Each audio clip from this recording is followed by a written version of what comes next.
This video contains major spoilers for Persona 5 Royal. It's been well over a year since I beat Persona 5 Royal.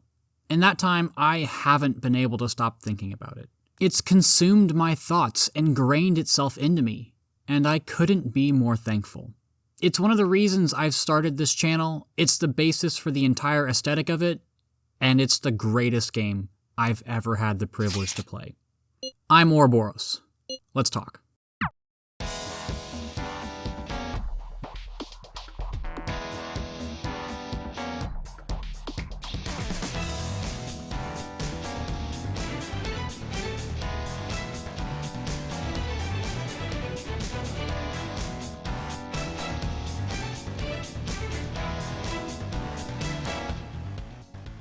This isn't actually the first script for this video that I've written. I originally wrote this script right after I released my first video, the one on Persona 3 Portable. I was on a work trip with tons of downtime and figured that I could knock out a bunch of reviews on games that I'd already played. Out of curiosity, I went back and looked at that original script. It was around 3,400 words. The notes for this script, just the notes, are 3,200 words, which is more than the entirety of the Ori script. The document is 13 pages long, and I have 105 gigabytes worth of footage on this game. Now, you may think that this is overkill, and for some other games, I'd be inclined to agree with you. However, not for Persona 5 Royal.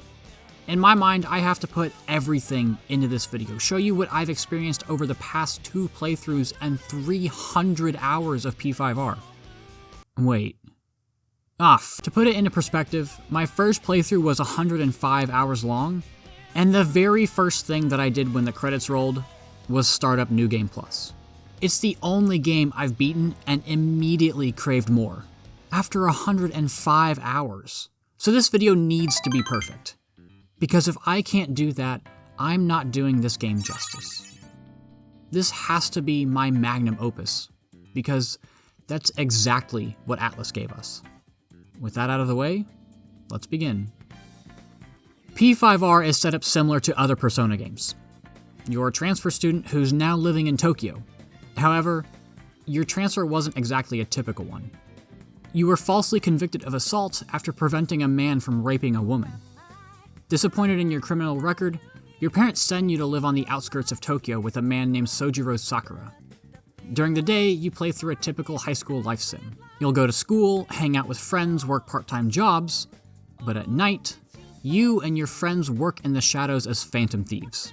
As Phantom Thieves, you enter the Metaverse, a cognitive world that has taken physical form.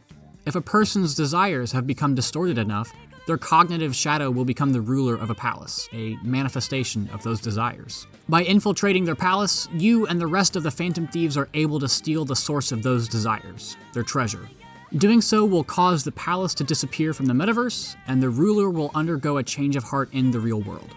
Unable to bear the weight of their sins, they will confess their crimes themselves.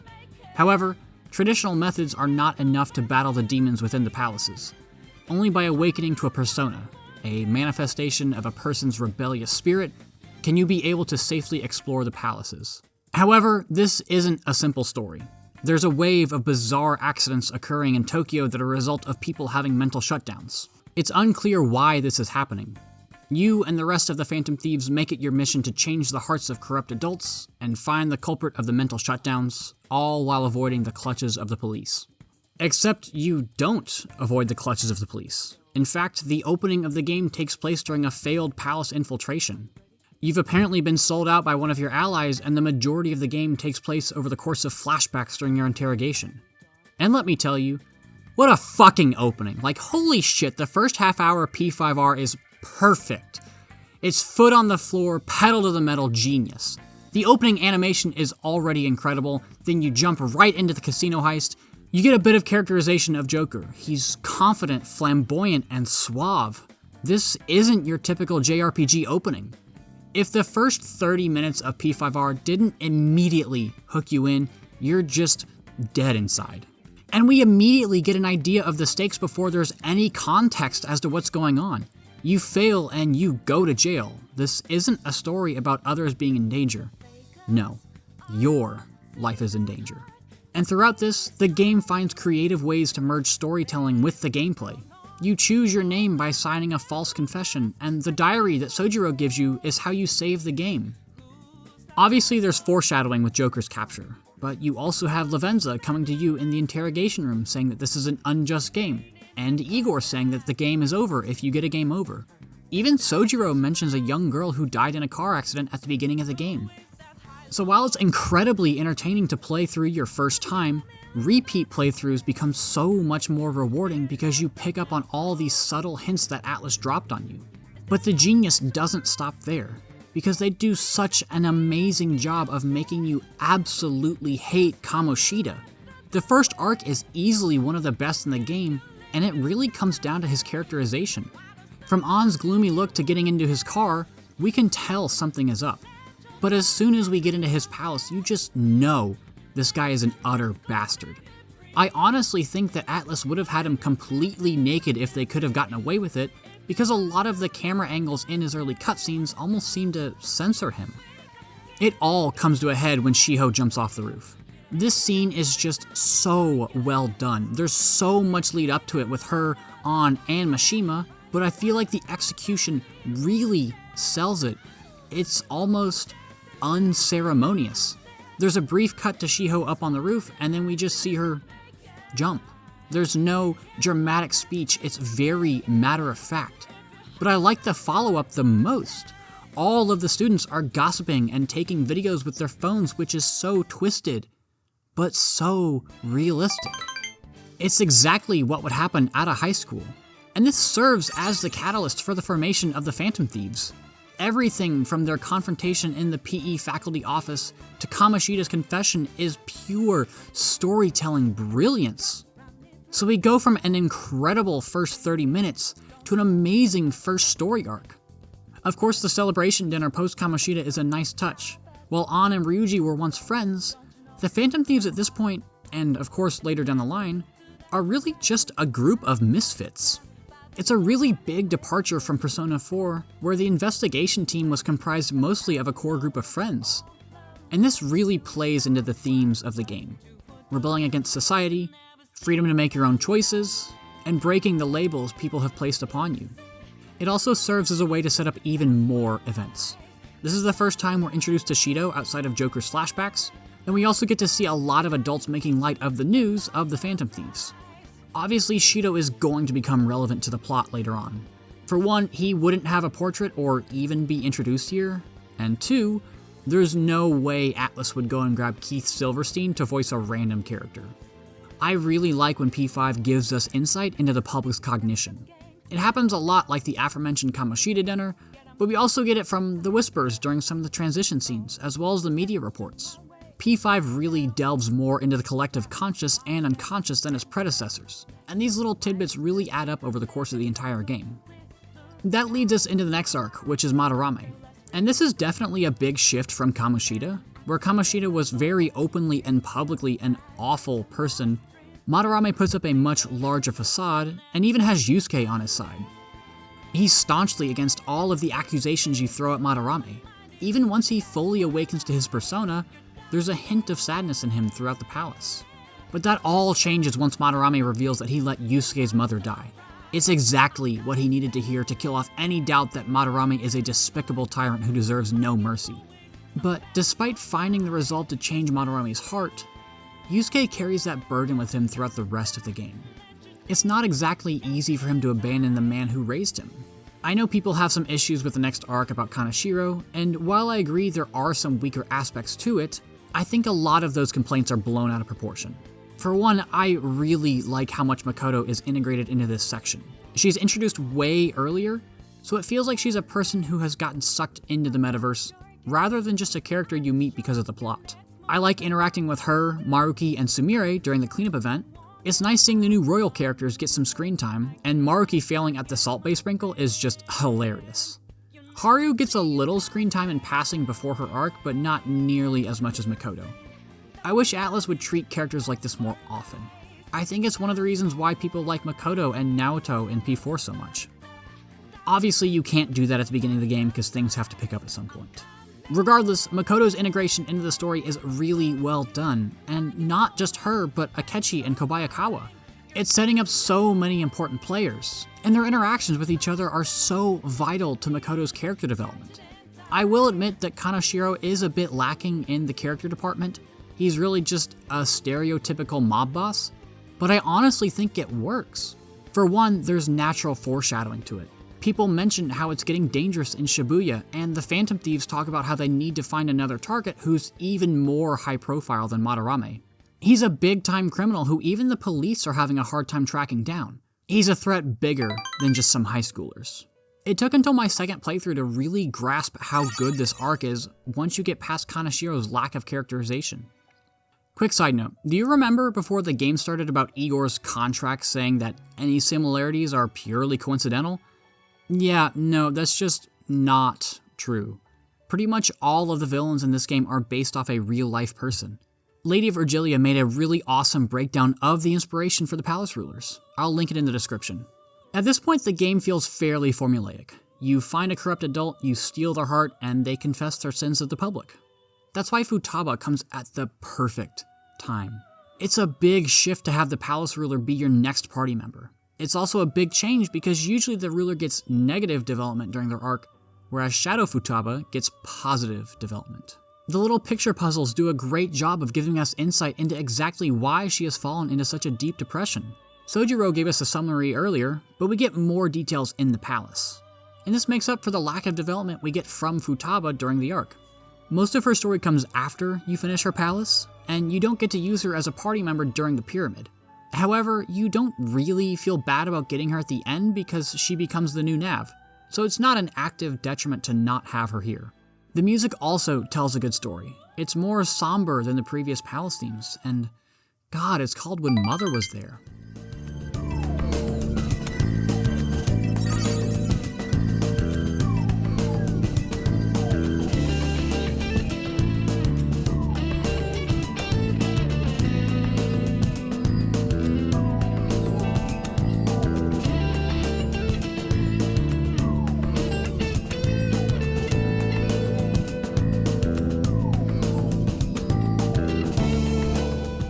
But the best part about this section is the month-long coma that she goes into if you complete her palace early.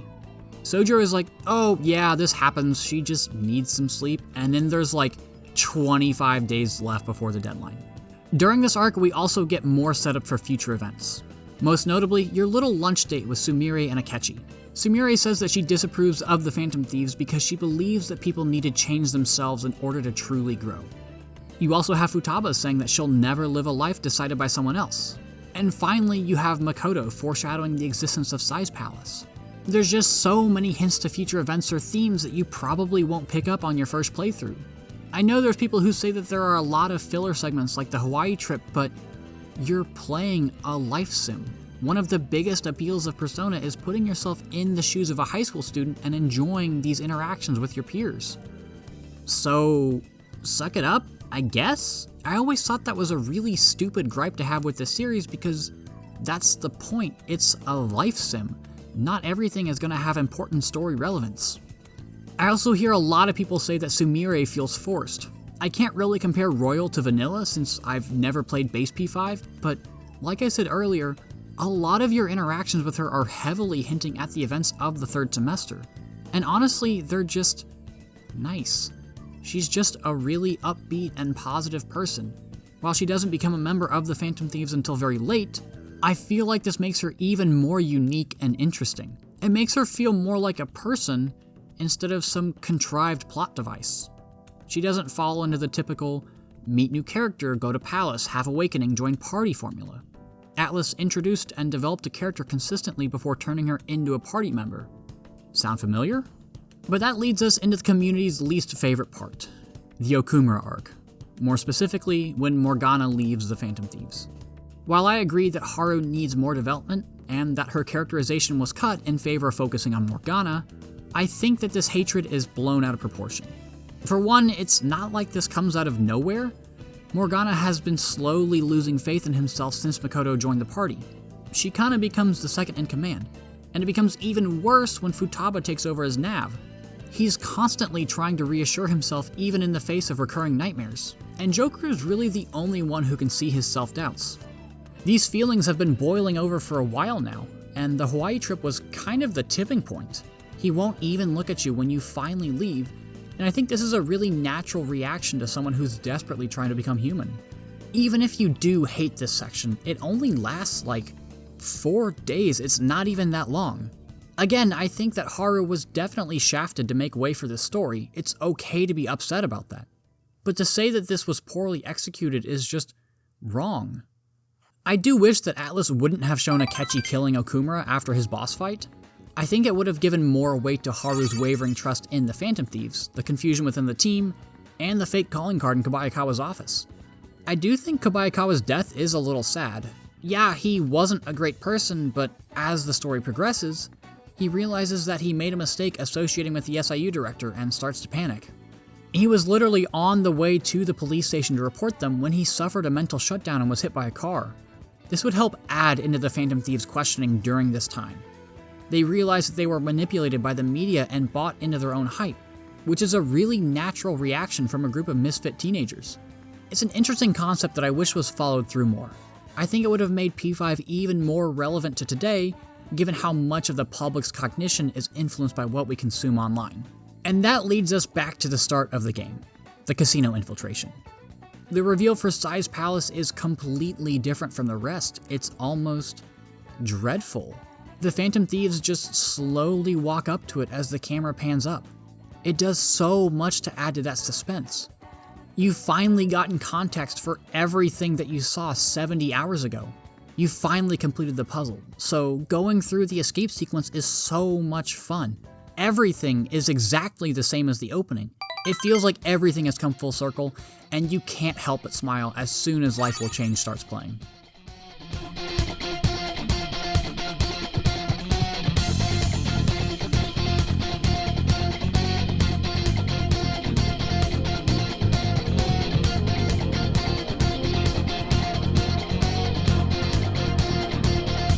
It's not a game, I'm not a robot, and I'm challenging you. I'm not a phantom, I'm in your face, and I'm here to see it through. Right before your eyes, what just multiply? Got the flame right.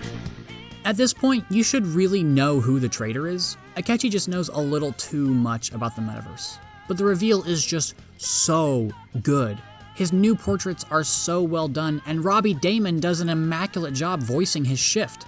I remember seeing the brutal murder on my first playthrough and thinking that I got the bad ending, especially because Atlus psychs us all out with the Phantom Thieves reactions.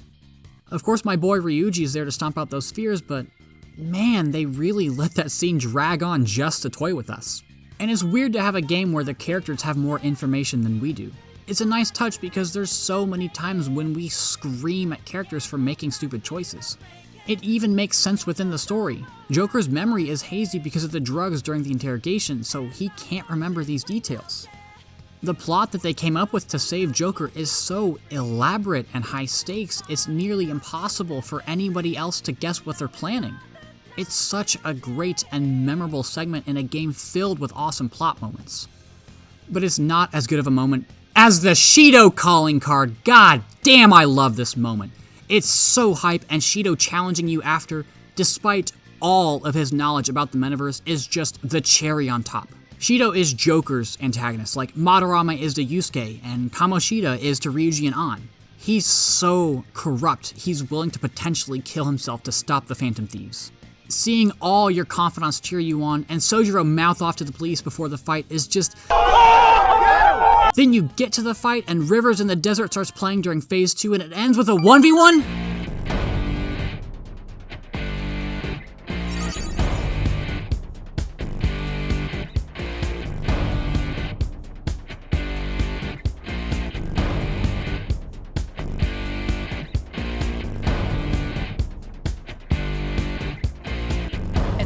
Never, and I've got to make my decision. This time it could be my moment. If there's a got me right, Joe. A chance to fulfill my mission. A river in a dry land. The left is in a lost land. A heartbeat for a demon. Okay. I just really love this part, guys. It's so good. And the public's apathy is really cool to see on a repeat playthrough because you know the cause of it. It's definitely a statement about how politicians aren't held accountable for breaking the law. Then you get to Igor, or should I say, the Holy Grail's deal. This is a very obvious choice. I can't imagine anyone accepting the deal unless they just wanted to see the ending for completion's sake. But the portraits that are usually there are missing, and the music that plays is freedom and peace, the same as the depths of Mementos. It's a dark, bad ending, and Joker's corrupt, mischievous smile is a big indication of that. It's also a nice touch that Igor's voice goes back to his usual self once Yaldabaoth goes away. But I really love talking to the Phantom Thieves in the Velvet Room.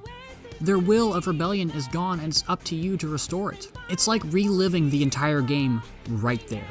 This is easily the lowest the Phantom Thieves have ever fallen, but they break out of their prisons on their own, just like how people trapped in Mementos can. They don't need to walk foolishly into the prison of sloth, but they must break free of their own will. Seeing Mementos fuse with the real world really adds to the stakes as well. The two worlds always felt a bit separated. Yeah, you can steal Shadow's hearts, but that was really the extent of it. But now the real world is in danger, not just from some corrupt adult, but from the god of control himself.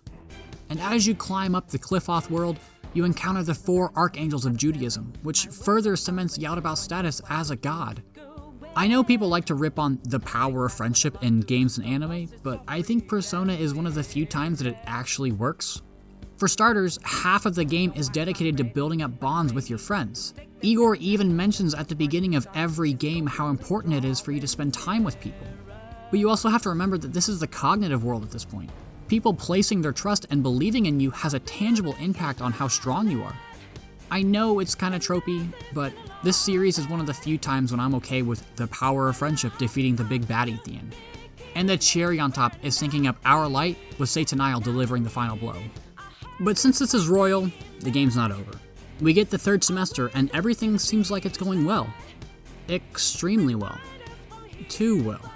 Ryuji is excelling in track, An and Shiho are doing great, Morgana is human, Makoto's dad is alive, Wakaba is alive, Okuma is alive, Yusuke's mom is still dead. Sorry, Yusuke, I guess Maruki didn't like getting ambushed in the courtyard. The whole 3rd semester is honestly so hard to sit through in the best possible way. We realize at the shrine that Sumire's dad has been calling her by her real name this whole time. This is probably why her phone has been so messed up. He calls her Sumire over text and phone, but her cognition hears and reads it as Kasumi. And seeing Kasumi die is so tragic. Sumire's illusion has been shattered. The clock has struck midnight, and she's back to her life in cinders. She sounds so desperate in her boss fight. Big props to Laura Post for being able to voice this character in so many different ways. I refuse to live as Kasumi's killer! Cendrillon! Please don't do this to me! You can't help but feel sorry for her. In fact, I can't help but feel sorry for all of the Phantom Thieves. They're all living their ideal lives, and I'm trying to fight against that, against their happiness. Despite them all apologizing for letting you down while they're under Maruki's reality, I feel like I should be the one to apologize. I've convinced them to reject the reality they, and everyone else, want. Of course, that's only if you refuse Maruki's deal. Unlike Base P5, Royal doesn't really have a good and a bad ending. There's a stay ending and a leave ending. And this is one of the most interesting choices I've seen in a game, because neither are bad options. In fact, the stay ending is arguably happier than the leave ending. The credits emphasize this. All of the portraits show everyone so unbelievably happy. Futaba is even wearing a Shujin uniform. But Joker and Akechi look directly into the camera in the final portrait. They're happy, but they know the choice that you made. It's the ending that we all want, and honestly, I'm curious if most people choose the leave ending because it's a game. I'd imagine most people rejected Maruki's reality because they wanted to play through the rest of the palace and fight the boss, but if you were offered Maruki's reality in real life, would you really reject it? It's a brilliant tonal shift from Yaldabaoth, but not a thematic one. He's a natural evolution and foil to the God of Control. You give up your freedom to both, you're controlled by both, but while Yaldabaoth seeks to enslave, Maruki seeks to grant wishes. That's why I love the third semester so much. Everything has been really cut and dry, black and white up to this point, but Maruki throws a massive wrench in that. There's no right answer. Freedom and pain, or controlled and happiness. Conversations with the Phantom Thieves don't make this decision any easier, especially the ones with Futaba. There's clearly a sense of doubt because her whole character development was based around moving past the grief caused by Wakaba's murder. Even random NPCs are seen with massive smiles on their faces both in the palace and in the real world. Giving Maruki the calling card is an especially brilliant scene. Like the rest of the semester, it's a big tonal shift, but thematically consistent.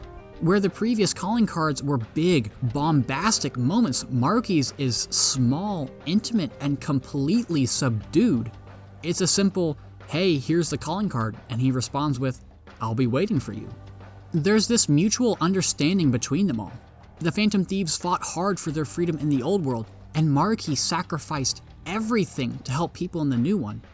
Before and during the boss fight, they both recognized the other's vision might be better. It's a simple clash of ideals. Of course, Maruki doesn't go down easy either. Correct me if I'm wrong, but this is the first time we've seen a non-party member evolve their persona. And the lyrics to Throw Away Your Mask are music genius. Seriously, go read them when you have the time. I love that you're the one to fire into Adam Kadmon. It's just that one little extra bit of player involvement, and that immersion makes a great game even more memorable. Maruki finally snaps during his fistfight with Joker, but not in the usual villain way. It's more his frustration finally boiling over. Look at it from his perspective. He finally gained the power to get rid of all of human suffering. Everyone can finally be free from pain, and that reality comes crumbling down. He doesn't blame you or anyone else at all, but it's such a raw moment. And with that, the game is essentially over. You say goodbye to your confidants, which is always the hardest part of any Persona game. They give you small gifts that will carry over to New Game Plus, but I just want to see them again. I just want to live in this world for a little while longer. But it's nice to see how my choices actually matter in a game. All of the time spent with confidants, the ending choices I've made, everything. It makes it feel like the past 100 hours of gameplay had actual meaning. And the gameplay is so spectacular. The dungeons are such an immense step up over P4. So we go from decent design for a Persona game to some of the most interesting and creative dungeons in all of gaming. They actually feel like deliberately planned levels as opposed to the glorified hallways we've seen from past titles. What I love most is how well P5 merges gameplay with story. There are so many mechanics and elements that come about simply because you're in the cognitive world. All of the guns used by the Phantom Thieves are just airsoft guns, but because your enemies perceive them as real, they become real. And you also start each battle fully loaded because why would anyone expect an enemy to charge into battle with no ammo? All of the people you meet in the dungeons are representations of what the ruler thinks of their subjects. The slaves in Kamoshida's castle or the walking ATMs in Kanashiro's bank show us just how twisted their desires have become. People may say they're a little too on the nose, but that's the point. It's a physical manifestation of the ruler's cognition. It's not supposed to be subtle. That's for the real world. The roadblocks are also really cool. It's a nice way to split up the palaces because, let's be honest, we all try to run through palaces in one day because we want to spend more time to max out our confidants. So having a forced break partway through makes them much more digestible. It doesn't happen in all of them, but it's just one more way that P5 merges gameplay and storytelling. And finally, my favorite, and I imagine everyone's favorite, the calling cards. They're all so hype. Seeing the palace ruler freak out in the real world is so satisfying. And hearing Life Will Change kick in will always give me goosebumps. I'm also so happy they finally replaced Shuffle Time with Shadow Negotiation. It's such a massive step up. It always felt so weird to just get new personas from picking a random card. It felt like you didn't really have much agency or choice in the matter and was a pretty shallow mechanic. But the negotiation system is so much more fun. It feels nice to feel like you've actually earned a new persona. And the other characters finally acknowledge about you having the power of the wild card. When I played P3 and P4 for the first time, I was shocked that literally none of the party members even mentioned it. It felt so odd. But in P5, it's a big deal. It's established very early that you're special, and that even ties into Joker's codename as a trump card. I don't know why it took Atlas so long to finally make this change, but I'm glad they finally did. It makes so much sense to. I think if Joker was a character instead of a self-insert, it would be fine to have him only have one persona. But since he's a way for you or me to put ourselves into the story, it makes sense for him to be a wildcard. Other party members have well-defined personalities, but I would have a different persona than you. It's a small change that makes you really feel special. I also really like the addition of will seeds. It gives you just a little extra something to keep track of during the palaces, and it also gives you an idea of how far you've progressed. The conversations you can have in the safe rooms also help you keep a mental check of your progress. If there's one thing I would change, it's how you steal the treasure. I remember seeing a YouTube video where someone talked about how they wished you would have to start from the beginning of the palace when you steal it. I wish I could remember who said this, so if you know, please let me know down in the comments. I'd like to credit them. It makes so much sense because there's tons of times in the palaces where you're creating shortcuts for yourself. For example, turning off all the security cameras or unlocking the central vault in Kanashiro's palace. It would make it feel more like you're infiltrating instead of just warping to the final safe room. I get that Atlas wanted you to be at full HP and SP when fighting the boss, but I think this would have been a great change. It also doesn't really feel like you're stealing the treasure as much as you're just beating up the palace ruler and taking it from them. The only exception is Madarame's palace. I love that they actually have to formulate some kind of plan to steal the painting without getting caught. Even Morgana mentions that it feels like they're real Phantom Thieves. I really wish this happened more often. The only exception would maybe be the escape from Sai's palace, but that's more of a plan to use Joker as bait rather than actually stealing the treasure. I'm also really happy that they separated the palaces with mementos. It gives them more defined purposes. Palaces are for story, and mementos is for requests and grinding. I love that the game was like, oh yeah, cats turning into buses is a super common cognition, apparently, I guess. And the party was just like, well, okay, moving on. It's such a goofy way to work around a game mechanic. Jose was a really awesome addition as well. I'm not a fan of the way stamps are implemented. If you want to get them all, you'll have to just hop back and forth between floors waiting for them to spawn. The only justification I can see for this is that Atlas didn't intend for you to max them out, but I really don't think that's a good enough reason. Fortunately, the requests give you a good enough reason to explore mementos, and seeing it become more and more distorted as you make your way down is just eerie. Even the edges of the screen become bloodier and bloodier the deeper you go. It starts out as the normal kaleidoscope effect near the top, then becomes bloody. And then you get the warping effect during Maruki's reality. Luckily, you don't really need to grind in P5R. It's a pretty easy game because there's so many ways to improve your combat abilities without grinding. Hanging out with the twins, Yusuke duplicating skill cards, buying SP recovery items from the vending machines, making coffee and curry, playing darts and billiards, and so many more. Do these things break the game? Absolutely. P5R has some really broken mechanics in it, but I don't really care. Time is precious in Persona games, so if I'm going out of my way to spend time doing these small things, I expect some kind of reward. And generally speaking, a lot of these things are just fun to do anyway. Showtime is a really cool addition that's way too strong, but I don't really care because it's fun to watch. It forces you to prioritize which broken mechanics you want, and most people might not even be able to touch all of them, let alone abuse them in their first playthrough. However, I do wish that you would only be able to use showtimes when both members are in the party. I thought it was a little odd that one of them just happens to show up. I think if it were more like the co-op attacks from P4G, that would make more sense, but that's a really minor nitpick. The stealth mechanics are, present. It's really easy and not a super deep system like something you'd see in Metal Gear, but it's fun hopping between cover nonetheless. It makes ambushing enemies painfully easy, but I've always struggled getting the chain hook to work. It's incredibly strong to be able to ambush enemies from far away, but it's really finicky. Technicals are also a really cool addition. It adds so much more complexity to combat and gives you so many options to deal with enemies with no weaknesses. I feel this is an inherent buff to your other party members. Joker is never going to have trouble getting 1-mores, but having a party member with something like Lullaby or proccing a status gives them so much more viability.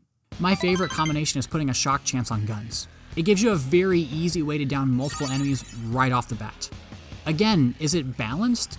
Is it fun? Absolutely. I really like interacting with the palace rulers during their respective dungeons, especially Futaba, Sai, and Maruki. It makes you even more motivated to change their heart, and gives you insight into their personality and cognition. Their boss fights even reflect themselves. Kamoshida runs out of slaves, Madarame eventually starts making bad copies, and Kaneshiro gets distracted by expensive items.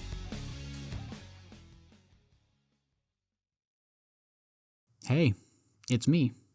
Have a seat. Here, have some water of rebirth. It's blended with... placenta. Well, this is a long video, so if you've made it this far, thanks for listening to some random dude ramble into the void about a video game. I'd also like to give a shout out to a very special artist on Fiverr. They made the Persona stylized icon of me that you saw in the intro, and I can't recommend their work enough. So, I'm sure some of the more observant watchers have noticed some inconsistencies in the footage, maybe some damage numbers not looking quite right, and maybe a little bit of this guy. Well, my first batch of recordings looked like this. I don't know why it's brighter than the surface of the sun. Everything looked fine on my TV, and I didn't notice until about 2/3 of the way through the game. I spent the rest of the playthrough messing around with brightness settings in my game, on my Switch, on my TV, on my computer, and OBS. By the time the credits rolled, I figured I would probably just need to re-record the whole thing again. So, I loaded up New Game Plus, grabbed Izanagi no Okami Picaro, and blazed through most of the unimportant battles. I still made sure to use normal personas so that the footage wasn't me just curb stomping the whole game. Not that P5R is particularly challenging, but you get the point. That's also why my melee and gun damage is so high, and why Joker's HP and SP are so high. All that stuff is carried over in New Game Plus. So, yeah. Moral of the story is to always double check your recording software throughout the course of getting game footage. Anyway, you all rested up? You still have a ways to go. The only palace I'm not a big fan of is the spaceport. The airlock puzzles can be super confusing, and it took me until the very end of my second playthrough to finally figure them out. It's cool once you do get the hang of it, but really frustrating before that realization. And of course, the boss fight sucks.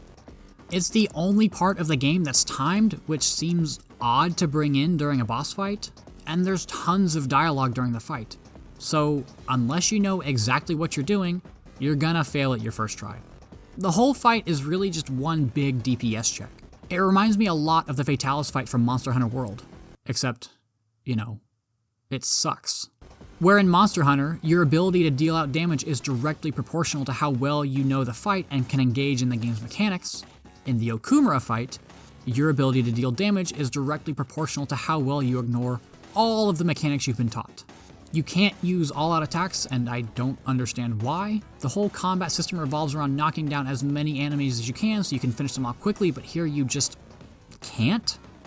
It just doesn't seem consistent with the rest of the game. Ideally, you should be skipping dialogue, not knocking enemies down all at once, and not taking your time to think through a strategy. I've heard that this fight was actually a lot easier in base P5. I'm not saying that this fight needs to be easy, in fact I think P5R could use a little bit more difficulty, but it just needs to be reworked. But hey, at least the music in the palace is sick. And I like seeing Haru's reactions to everything in the palace. It reminds me of Yusuke in Madarame's palace. They don't really want to believe all of this is true, but they know they need to change their hearts. Fortunately, it's succeeded by one of the best palaces in the game, Sai's Casino. God, this place has everything. Great atmosphere, great music, great mechanics, a great ruler. Akechi is a great addition to the Phantom Thieves. He clashes with their ideals here, but is just so smart and clever. It's a fun dynamic to see the newbie impress the veterans. The ring fight is a particular standout both because it forces you to only fight with Joker, but also because the ring announcer is funny. Wow, he really can't take a hint! The stupid Phantom Thief has won! You know, that's a little hard to say. I'm just going to call him the Phantom Dweeb from now on. Of course, you're filled with anticipation to see how things will play out now that you've caught up to the beginning of the game. I've already talked about how much I love this part, so I won't repeat more of that, but just know that this palace is really well executed. The rat mechanic in Shido's palace is also really cool. It's a fun shift to focus more on stealth and navigating rooms in a particular order, but I think it overstays its welcome just a bit, like maybe 5 fewer minutes of it and it would have been perfect. The weirdest palace, if you can even call it that, is the depths of Mementos, the prison of sloth, everyone's palace. It's so creepy. The music reflects this and it's called Freedom and Peace, which is oxymoronic, much like Yaldabaoth. His vision is freedom from choice, but without choice, there's no freedom. It's a representation of the public's desire to be controlled, and talking to the shadows in the cells is really depressing. It's a big change from previous palaces, where those show just how distorted and twisted the rulers have become. Mementos show how distorted and twisted you've become. Even the Phantom Thieves mentioned that they weren't so different from the shadows in the past. For example, An was once resigned to be in a relationship with Kamoshida before her awakening. Even this palace's treasures are smaller versions of the item cubes you see in Mementos, and butterflies will pop out of them when you steal them. It has really awesome visual elements, and I thoroughly enjoyed the light puzzles. But Atlus saved the best dungeon for last. I love Maruki's Laboratory. It has some of the best puzzles in the game, and the VCR tapes that you see along the way do so much for an already really well-developed character. All of the characters like Maruki, so this does even more to humanize him. The Phantom Thieves are changing his heart because they have to, not because they want to. The quiz section is equally good. Yeah, it's not really that hard to guess the right answers, but it gives us a lot more insight into Maruki's decision-making process in his reality. From what I've gathered, he makes risk aversion the highest priority. If you're doing something that is or could potentially harm you, Maruki will change that about you. It's also further testing which reality you'd like. If you find yourself strongly disagreeing with the quiz, that will further your resolve. If you find yourself maybe not agreeing but not disagreeing with the quiz, it will further cause you to question which is the correct path. The color wheel and route puzzle towards the end is another superb example of the dungeon design in this game. Don't worry, you don't need to be at the artistic level of Yusuke to understand this. There is a little post-it note for you to see on the consoles, but it's just a really innovative puzzle box and another reason why I love this palace so much. But the final cherry on top of the mountain of ice cream that is this palace is the final tape and final room before the treasure. Sumire and Maruki are talking about apples in the final tape, and wouldn't you know it, the last room in the palace is a garden. It's such an amazing dungeon and is capped off with an amazing boss fight. In fact, all of the boss fights are stellar. In fact, most of the boss fights are stellar. I love the roulette mechanic in the Psi-Fight. It's reminiscent of the Fortune Full Moon boss from P3, and is a fun way to mix up elemental affinities. My favorite part during some of the fights is when you're given the option to send a party member to do something, while the remaining 3 must distract the boss. While the reward is massive, there's a lot of risk involved. You either lose a source of DPS or healing, but you still need to deal out damage. It's not as simple as just surviving for a handful of turns. You need to be proactive and aggressive. So instead of playing the long, safe game like you would with most bosses, you're essentially trying to deal as much damage and heal as few times during those turns. It's almost like a fun little mini-game within the boss fights. And you really have to think about who you want to send because you're gonna lose something while they're away. It's a really interesting mechanic that I haven't seen used in any other game. Yaldabaoth is another great boss. It's a long fight, which most of the bosses are, but it's stretched over the course of a few hours since it's broken up by a ton of story. Similar to the Maruki fight, you have to deal with all of his arms if you want any chance at survival. And all of the arms are direct parallels to the previous palace rulers that you faced, in order. The fusion system is super fun too. I think it's always been a really unique mechanic, and now with traits, it feels like there's even more incentive to continuously fuse personas. Even though you're losing that persona in a very gruesome way now, being able to pass down their skills and traits makes it feel like you're able to keep a part of them throughout the journey. There's so much room for creativity and player expression because of the uniqueness and depth that fusion brings. You can make some incredibly broken builds if you put in the time and fully understand how all of the system works. Or, you can just pull Izanagi no Okami Pikoro from the compendium and trivialize the entire game. Yeah, the DLC personas are really broken. I think it would have been fine if you had to earn them from a difficult and hard to find quest, or if the fusion requirements were really strict, but you can just summon them for 0 yen and blaze through everything.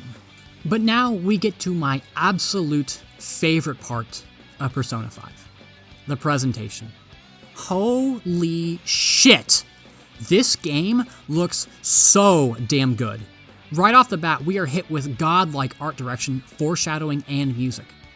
This white, black, and red theming is present throughout the whole game and is established immediately in the opening animation.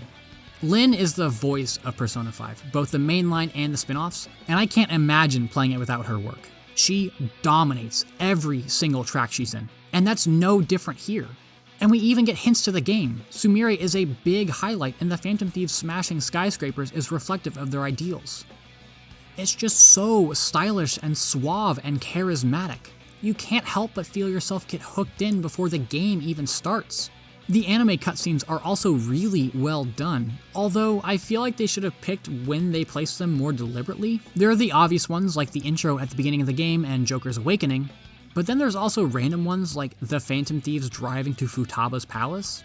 I understand wanting to keep Joker's Awakening special, but some of them just seemed odd to me. Of course, the Velvet Room has changed drastically since the last time we were there, as well as Igor. Atlus actually used this as a bit of a workaround. Igor's Japanese voice actor, Isamu Tanonaka, unfortunately died from a heart attack in 2010. I'm guessing having Yaldabaoth imitate Igor had something to do with that. The UI is also just so slick. There have been tons of videos on this, and for good reason. Every single menu is a work of art. They're gorgeous and so unique, like, why has nobody else had a heart be an enemy's health bar yet? There's Easter eggs all over them too. Joker can sometimes swing into the menu, causing it to shatter. Mona and Panther's stats portrait will change if you finish a battle with their showtime. The transitions between scenes are so organic and polished, and even changes to have people in their costumes on Halloween.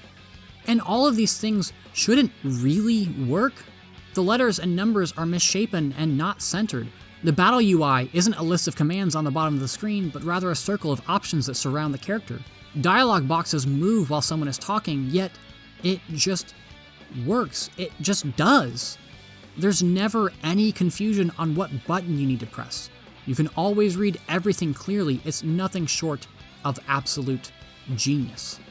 And Atlus even somehow managed to make dialogue incredibly dynamic. Cut-ins, portrait changes, model animations, all these things add up to make the most dynamic and engaging visual novel you can find. And God, that's not even getting to the music. Wake Up, Get Up, Get Out There, Last Surprise, Colors Flying High, Takeover, Our Beginning, Beneath the Mask, Tokyo Daylight, Prison Labor, Blooming Villain, Keeper of Lust, Our Light, With the Stars in Us, I Believe, Life Will Change, Glimpse of Fate, Throw Away Your Mask, Phantom, Freedom and Peace, Hymn of the Soul, Arc, Layer Cake, Butterfly Kiss, When Mother Was There, Gentle Mammon, Impromptu for the Next Prime Minister, Sweat on My Bones, Rivers in the Desert, Ideal of the Real, Keep Your Faith. Like, what the fuck? How is every song so goddamn memorable? This is by far the best game soundtrack I've had the honor to listen to. Lyn and Shoji Meguro absolutely killed this OST. Killed it. I cannot get enough of it. Okay, moving on. Tokyo is also one of the best game worlds I've seen. There's so many extra places to unlock. There's so many things to do. There's so many people to see. It's a massive area that dynamically changes throughout the whole game, and you're never going to be able to see and do everything. It's just impossible. There's literally not enough time in the game. Just when you feel like you've gotten the hang of things, Atlus will throw a new area at you like Kichijoji or Shinjuku or Kanda. Even though most of the areas aren't as bustling as Shibuya or as homey as Young and Jaya, every single one is visually distinct and full of character. And they managed to do this while keeping it looking just like a regular city. It's not like Zelda or Metroid where there's well-defined ecological zones. Every little detail is screaming at you to interact with it, and it makes you feel like every single decision matters. You're never wasting your time in Tokyo. And there are just so many little things about the presentation that stick with you. Jumping through the paintings in Madarame's palace, Sumire's tarot card being black and broken before the third semester, the blocks crashing and breaking into ones and zeros when you're escaping Futaba's palace, Akechi's nav lines in the third semester being super unhinged, the names and the credits of the stay ending being warped like Maruku's reality, even the personas being voiced by their party members. There's so much to love about the presentation, and I feel like even after hundreds upon hundreds of hours, I'm still discovering new things about it. Ladies and gentlemen, we're at the part of the review that you've all been waiting for. The characters. They're good. Really good, like stupid good. And I'm not just talking about the party members either. Most of the confidants are really well written and show meaningful growth throughout their stories. Well, all of them except for Oya. Yeah, let's go ahead and get the bad one out of the way. Her confidant sucks, nothing really happens, and the abilities she gives you are trash. I think the strength confidant still sucks. I've never liked the Velvet Room ones because it feels like they're literally impossible to do without a guide. I think if they reworked Fusion and the Compendium a little bit to tell you how to fuse certain personas, that would help. It doesn't even have to tell you exactly how. Maybe they could integrate it into a side quest, or maybe there was some kind of fee, or maybe you unlock it through challenge battles. The hangouts with the twins and Lavenza do make up for this a little bit, but looking at an online fusion calculator shouldn't be the only way to complete it. I'm also not a big fan of Shinya. He gets unlocked so late, so at that point you're probably already attached to other characters and don't really want to spend time with him. His development is fine, but I'm just not really a fan of him. Yoshida is also kinda meh. I don't think he's bad, but the story doesn't interest me personally. That may be different for you, no judgment if you like him, but he didn't really vibe with me. With those three out of the way, let's get to the good ones. Starting off with my absolute favorite, Sumire. I love this girl. She's just so happy and upbeat most of the time. So it makes it feel like every hangout is a very positive experience for the both of you. But it was her story of overcoming grief and self-doubt that really sold me. I don't think I've ever related to a character so much in a game. I'm no stranger to imposter syndrome, and seeing the game recognize and understand that was really powerful for me. I also really like the contrast between her first and real awakening. There's no blood when she tears off the mask for the first time, and she has a very Sailor Moon-esque transformation. It's almost a cutesy and PG version of it. But her real awakening is completely different. She's defiant and struggles to tear off her mask. There's blood everywhere, and her tone of voice is completely different. It's a really well done change and is another step towards moving her away from being Kasumi and accepting herself as Sumire. Plus, she's cute. But I've already talked about her story and how well I think she's integrated into the themes and story of Royal, so let's move on to the other highlight of Royal, Maruki. Similar to Sumire, his hangouts are all generally positive experiences. He's just a nice guy, a bit of a goof, but very kind and caring. And it's great to see other Phantom Thieves interacting with him. We don't often see other characters interacting without Joker, so these are a welcome addition to Royal. But then you realize that he used these counseling sessions to learn their desires and exploit them during the third semester. There's so many hints dropped in his confidant, so there's so much replay value with him. He even straight up says that he thinks pain shouldn't exist in his level 2 confidant. He absolutely has a savior complex, but is still one of the most likable and interesting characters and antagonists in any game. Makoto is another one of my favorites. She gets so much screen time in the Kanashiro and Sai arcs, and you can tell the devs really fell in love with her. Unfortunately, her confidant isn't great, which is so disappointing. She's such an awesome character in the main story and goes through some amazing character growth. She has so many interactions with Sai, Kabayakawa, Akechi, and even the Phantom Thieves that trigger her growth. She's constantly belittled by people around her, being called a good girl, a pushover, a lapdog, until she finally reaches her breaking point in Kanashiro's palace. And she never looks back.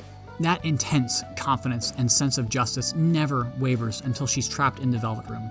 She throws off the weight of expectations on her and is a shining example of tearing off her mask. All of this is why I'm sad with the direction they went with her confidant. Her butting into someone else's business is completely in character for her, and I'm happy that she's able to come to the conclusion that she wants to be a police commissioner, but the whole story isn't really about her. It's about Aiko. I don't know if they did this because she's so heavily featured during the main story, but I wish they would have done something different.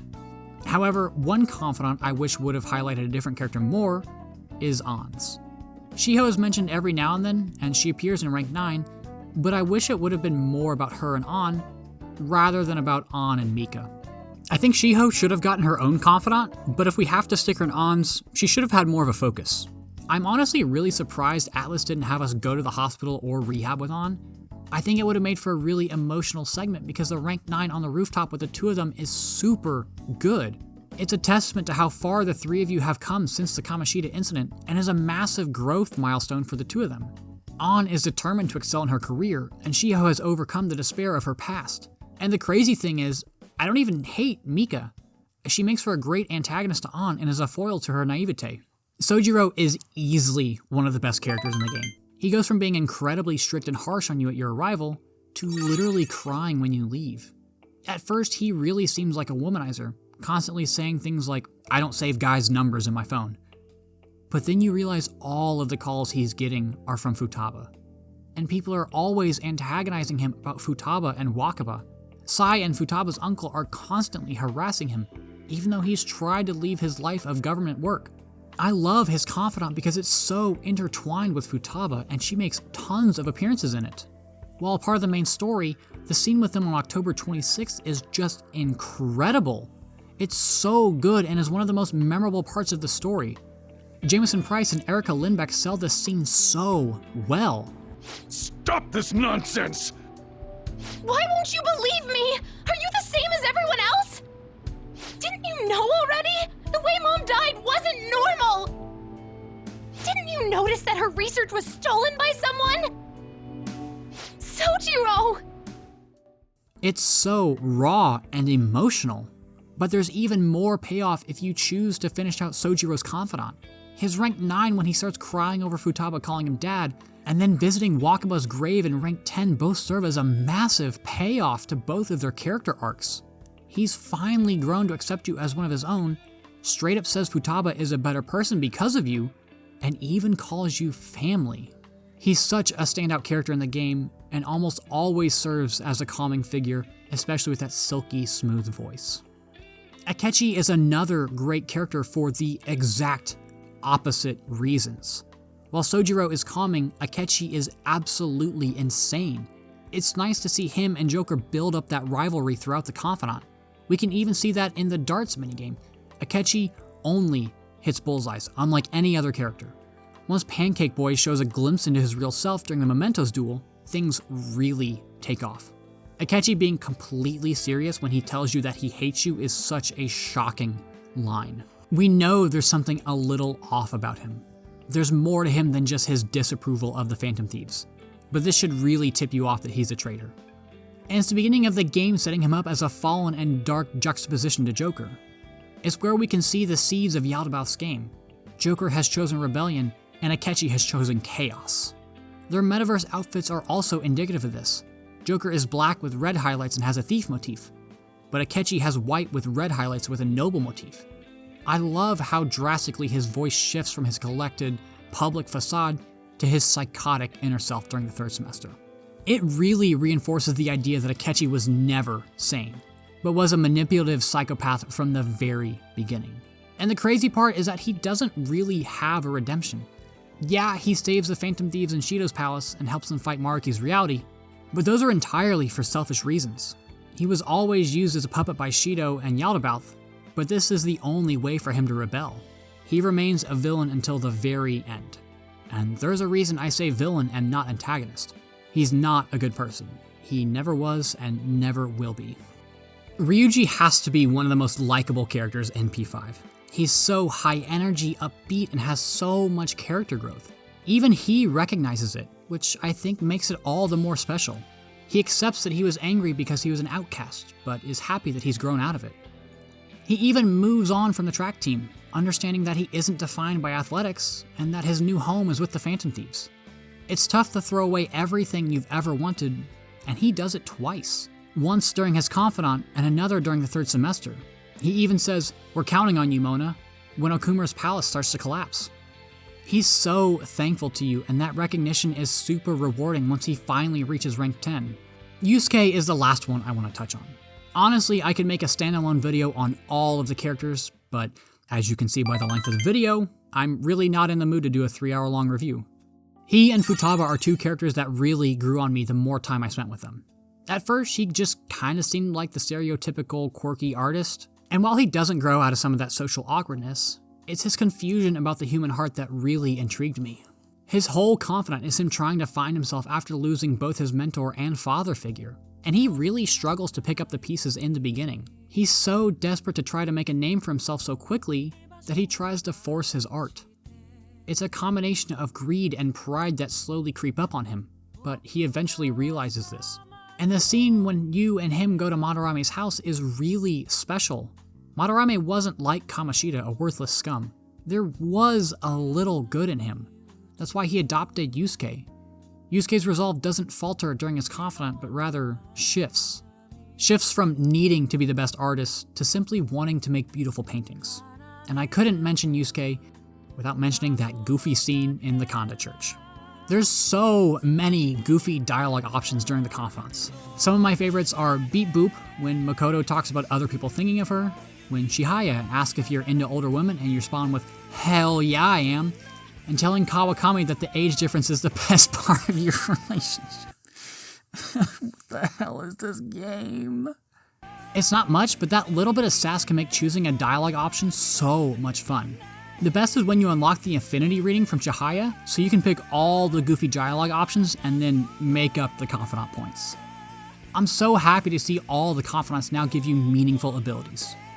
Well, except for some. Again, these aren't super balanced like Ryuji's insta-kill, but they're really rewarding. I also really like the integration with the requests into the confidant ranks. It's just another one of the many things that make the cognitive and real world feel interconnected. You're always making progress on both sides of the coin, no matter what you're doing. Although I do wish the confidants were voice acted by now, I don't know why they only stuck to rank 1 and 10. These are some of the most important character growth moments, so I don't know why Atlus chose this. Although I do really like the addition of the phone calls after some of the ranks. It's not much, but it feels like a nice little debriefing of the previous rank and a setup for the next. I feel like it makes them flow better. It's also fun to see characters in the background before they're introduced, or in places like movie theaters. There's some fun moments when you recognize a voice actor in a different role. Like, did you notice the two crossdressers are voiced by DC Douglas and Keith Silverstein? You know, the guys who voiced Kamoshida and Shido? We thought we lost our protege. Who would have guessed our vacay was actually the call of fate? Oh, what's with the look? Don't believe in fate? Or did you really not have fun last time? Well, here we are. The end of the video. Even after, oh my god, 11,000 words? It's hard to describe how I feel about this game. P5R has changed me. It's changed my outlook on games. It's one of the reasons I made a YouTube channel and is the basis for the entire aesthetic of it. And even after hundreds upon hundreds of hours, I still feel like I don't know the game. I still feel like there are more secrets to uncover. I still feel like I've barely scratched the surface of what this game has to offer. There's so many things that I missed on my first run. Some of the outings with the twins, various mementos requests, a bunch of the crosswords, the TV game show, and random events with characters out in the world. It blows me away that Atlus was able to cram so much life and character into a game world. It's those little things that make this grand journey feel so personal. The charming mementos dialogue that pops up, the chalkboard art that you can interact with in your classroom, or even Akechi eating the spicy takoyaki. Look, I know my Persona journey isn't over after this video. Far from it. But I can't help but feel sentimental typing these words. It's the depression that naturally sets in when you realize you've just finished something special. And you sit there, longing for the day when you can finally experience those same emotions again. This video is scheduled to go live on my birthday, and honestly, I can't think of a better game to celebrate with. Persona 5 Royal is the best game I've ever played. Its characters, world, story, gameplay, and presentation are the best in the industry. Thank you all so much for watching.